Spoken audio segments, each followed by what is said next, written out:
ሰላም እንዴት ናችሁ?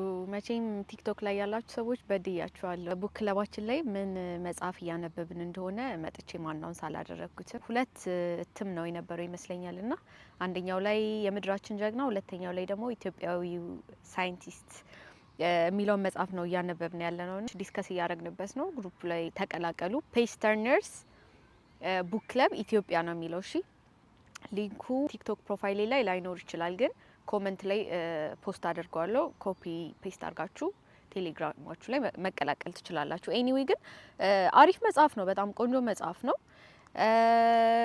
ሶ በአጠቃላይ ባዮግራፊ ነው። ስለ ተወልደ ብርሃን ገብረ እግዚአብሔር ነው የሚያወራው። የማታውቁት የስብሐት ገብረ እግዚአብሔር ታናሽ ወንድም ነው። የኢትዮጵያው የመጀመሪያው ኢኮሎጂስት ነው።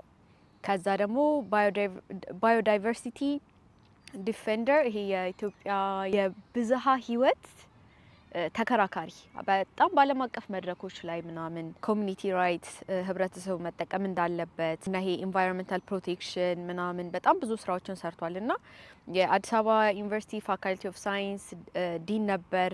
አስመራ ዩኒቨርሲቲ ፕሬዚዳንት ነበረ። በጣም በዓለም አቀፍ ደረጃም በጣም በብዙ መልኩ እውቅናዎችን አግኝቷል። ለምሳሌ በ2006 ዩኤን ቻምፒየንስ ኦፍ ዘ እርዝ የሚለውን ስም አግኝቷል። በ2000 ደግሞ ራይት ላይቭሊሁድ አዋርድ የሚል ሽልማት ተሰጥቶታል። ዘነበ ወላ የተጻፈ መጽሐፍ ነው። በጣም ብዙ ነገሮች ከአነሳሱ ከትውልዱ ከልደቱ ጀምሮ እስከ በእድሜው የሰራቸውን ነገሮች እኛ በእኛ ጀኔሬሽን በእኛ ትውልድ ያላየነውን ነገር በመጽሐፉ በእሱ አስተዳደግ ውስጥ ታዩበታላችሁ። ማህበረሰባችን ምን ይመስል ነበረ፣ ማህበረሰባዊ ትዝብቶችን በባህል በሃይማኖት፣ በአጠቃላይ በህይወትም በስራም ያገኘውን ልምድ። ሶ ኤኒዌይ አሪፍ መጽሐፍ ነው። ጆይን አድርጉንና ሀሳባችሁን ስጡበት። ባይ